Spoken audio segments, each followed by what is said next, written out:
C'est très possible que vous avez écouté ou utilisé un protocole ou un projet que vous permet de faire des transactions sans payer de gaz.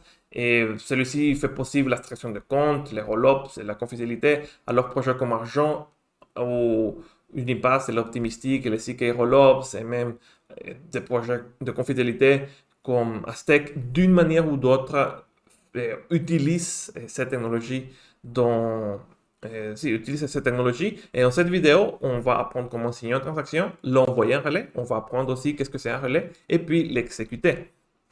Et celui-ci, c'est un procès de trois pas, usuellement.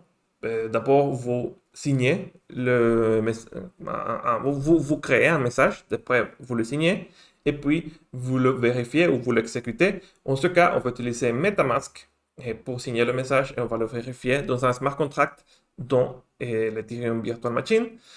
Et puis, vous devez savoir que ça peut être n'importe quel message, peut-être transaction, des défis ou aussi envoyer NFT, ce que vous voulez faire.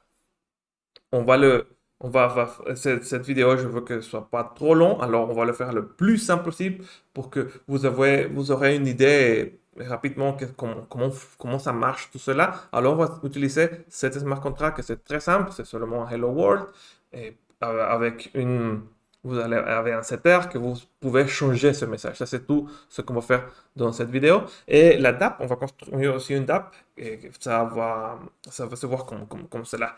Et d'abord, vous avez signé le message, vous pouvez signer n'importe quel message. Après, vous allez l'envoyer dans un relais, que c'est cet intermédiaire qui va puis la exécuter. Alors, d'abord, on va le signer, après, on va aller dans cette DApp, cette front-end simple, et après, on va le voir, la transaction, lorsque elle s'exécute dans le blockchain. On va utiliser GoEarly pour cette vidéo. Alors maintenant, on est dans le blog post. Vous pouvez le trouver dans la description, comme toujours. Et puis, si vous voulez suivre avec moi ce qu'on va faire, vous aurez besoin de Node.js, NVM, aussi de MetaMask avec du Goerli Ether. Vous le pouvez trouver ici. Et aussi, vous aurez besoin d'une Infura API Key, que c'est ici, c'est gratuit. Vous pouvez créer une nouvelle ou c'est une que vous déjà avez, vous pouvez utiliser QuickNode. Et Alchemy, au mieux, si vous avez votre propre node de Ethereum, ça va être mieux comme ça. Alors, et le contrat intelligent, on va commencer par ça. On va le lancer. Et puis, je vais créer un nouveau contrat ici. Et si vous regardez, c'est plus... J'ai mis un peu plus de fonctions ici. Alors, on va le voir dans un moment. Alors, vous pouvez le compiler. Assurez-vous d'être dans le même, la même version de Solidity. Et puis, on va le lancer sur Smart Contract. Et si vous regardez, j'ai ajouté quelques fonctions. Et c'est le plus compact que vous pouvez le faire. Mais j'ai ajouté quelques fonctions, que c'est ici la fonction de vérification, qu'on va utiliser les courbes elliptiques d'encryption, que c'est un protocole avec beaucoup de sécurité. Et on va l'utiliser ici dans le message set. Maintenant, on voit quelques paramètres de plus. On voit le hello, mais aussi on envoie le setter et la signature, parce que sans la signature, on ne va pas pouvoir exécuter la fonction. C'est comme ça qu'on va pouvoir se rassurer que seulement que le relayeur, parce que d'abord celui qui envoie la transaction va la signer et cette transaction avec la signature va être envoyée dans le relayeur et c'est le relayeur qui va l'exécuter et il ne va pas pouvoir pas impersonnifier le créateur de la transaction parce que sinon le smart contract ne va pas pouvoir pas l'exécuter dans le smart contract parce que seulement avec la signature valide et on va le pouvoir exécuter. Alors, on va continuer, on va aussi construire un petit front-end dans ici, on va créer quelques fichiers, on va créer le index.html et ici, le front-end, excusez-moi, va nous permettre de signer et de relayer la transaction. Et puis, aussi, on va Et ça va ser l'interface graphique dans le browser qui va nous permettre de faire tout l'autre. Aussi, on va avoir un fichier qu'on va l'appeler blockchain stuff.js. C'est seulement un nom que j'ai mis pour ce fichier. Mais ici, l'important, c'est que ça, c'est toute la mécanique qui va nous permettre de nous communiquer avec avec MetaMask pour signer et aussi avec le relayer, avec le backend. On va devoir faire un petit changement ici. On va prendre le contrat et on va le remplacer avec le contrat qu'on vient de déployer ici. Et puis, si vous avez une question sur ce fichier, vous pouvez me le laisser dans les commentaires, quelque chose que vous ne comprenez pas. Ici, je vais vous donner des généralités de ce que vous devez comprendre ici. Ici, dans la première part, c'est que d'initialisation. Que d'initialisation, vous devez initialiser MetaMask, vous devez initialiser votre account, votre wallet, et aussi vous devez initialiser le contrat. Lorsque tout cela est initialisé, vous allez et, on va mettre dans l'écran le, le message qui est couramment dans le contrat. Alors, on va lire le contrat et on va dire quel est le message qui en est, quel est le state courant du message. Et puis, on a la définition pour signer une transaction et pour la relayer dans le backend. Celui-ci va arriver à MetaMask, va faire un pop-up de MetaMask où vous pouvez signer et celui-ci vous permet d'envoyer cette transaction dans un relayer. Ok, alors on continue avec le backend relayer. Ça c'est, oui, c'est le relayer, c'est un petit backend en Node.js. Backend.js. Alors ici, aussi vous devez mettre le nom du contrat. Alors on va le mettre ici. Et aussi vous devez mettre l'adresse du relayer. Parce que le relayer c'est aussi une wallet. Parce que un wallet doit exécuter la transaction. Mais dans ce cas, qui va l'exécuter, ce n'est pas celui qui l'a signé. Mais aussi c'est une autre wallet. Et aussi vous devez dire qui est celui qui va exécuter la transaction et lui donner les clés privées. On va le voir comment faire. Et puis, dans cette fonction, c'est aussi que l'initialisation ici. La part importante, c'est ici que dans cette partie, c'est comme ça que depuis le relayer, on va exécuter une transaction dans le blockchain. Alors, c'est le relayer qui va exécuter comme celui-ci. Et puis, finalement, on a ici le API backend et l'API endpoint, que c'est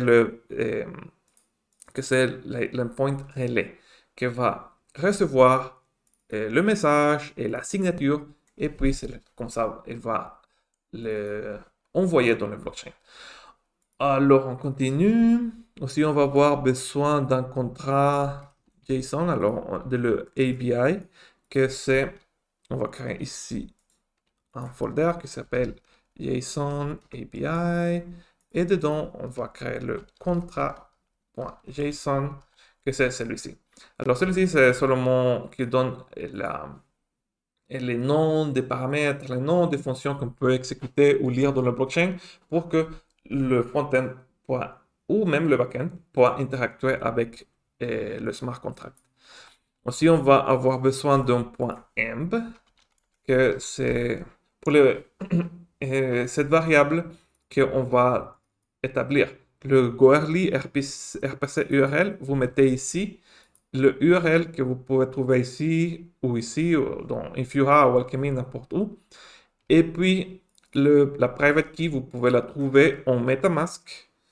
Ici, vous sélectionnez Account Details, Export Private Key, vous mettez votre passeport ici. Moi, je ne vais pas le faire parce que si vous montrez cette clé à n'importe qui, il va pouvoir utiliser votre fonds. On ne veut pas cela. Alors, moi, ce que je vais faire, je vais fermer cette fichier ici. Et moi, j'ai déjà fait ça dans un autre fichier que je vais remplacer. Et maintenant, ça y est, vous n'allez pas voir mon clé. Et oui. Alors, on continue là. Ah, ça c'est la fin. On doit seulement ajouter cette package.json. Package.json ici. Et on va mettre ici. Ce sont pour la dépendance et aussi un petit script d'initialisation. Et puis, on va installer comme ça toutes les dépendances du backend. Et si vous ne l'avez pas fait, je vous invite à vous souscrire, à donner like à cette vidéo. Et, et oui, et si vous voulez plus sur défi ou NFT ou Layer 2, ici, on parle tout cela, toute la part technique du blockchain. Alors, on continue ici, on va tester la DApp maintenant. Et vous devez installer quelques serveurs de front-end. Moi, j'ai déjà installé, alors je vais l'arrêter parce que moi, je l'ai déjà fait. Alors, et ça y est, c'est comme ça que vous avez votre front-end. Si vous regardez, il y a deux parties. La première, c'est la partie de sign et la deuxième, c'est la partie de relais. Alors, et le state courant, le message courant, c'est hello world et on va le changer par un autre. Hello, hello YouTube, par exemple. Alors, on va le signer comme ça. On met un masque, on le signe et il va générer une signature. Alors, signature, on va le relayer, mais d'abord, on doit démarrer le backend dans un autre terminal. Et alors, on va démarrer le backend. Et maintenant, il est temps d'attendre pour des transactions. Et on va l'envoyer. Le hello, que c'est le message. Le setter, que c'est votre adresse. Et puis la signature, que c'est celui-ci. Alors, on va cliquer ici en relais. Il dit que le message a été envoyé. Et dans le backend, si vous regardez, il a généré une transaction. Alors, on va la copier et on va aller à Goerli Etherscan et on va le coller ici.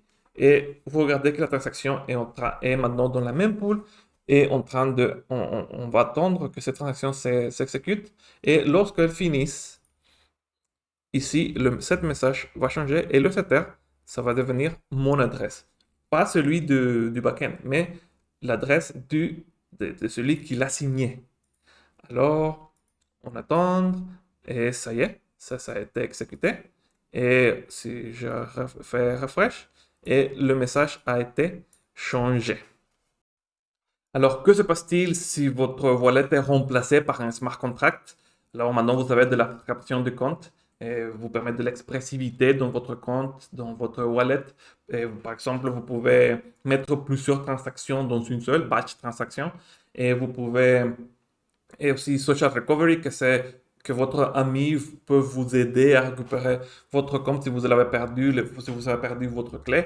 Et aussi des choses comme par exemple payer des transactions avec une stablecoin en lieu avec Ethereum. C'est super, super bien tout ça. Et ce que se passe-t-il si le relais c'est un autre blockchain qui va envoyer et qui va comprimer des transactions et les envoyer dans un autre blockchain. Maintenant, vous avez des rollups, des optimistiques ou des CK rollups. Et que se passe-t-il si vous avez deux caps, une pour confidélité et une autre pour sécurité? Alors, vous pouvez envoyer un message pour une et pour l'autre. Maintenant, vous savez de la confidélité dans le blockchain, dans le smart contract. Et c'est ça ce qui est en train de faire Protocol comme Aztec. Alors, merci pour voir cette vidéo et merci pour m'accompagner dans cette journée d'apprentissage que je suis en train de voir. Et si vous avez quelques commentaires ou des questions, vous pouvez les laisser dans les commentaires. Et merci pour voir. On voit dans une autre vidéo. Au revoir.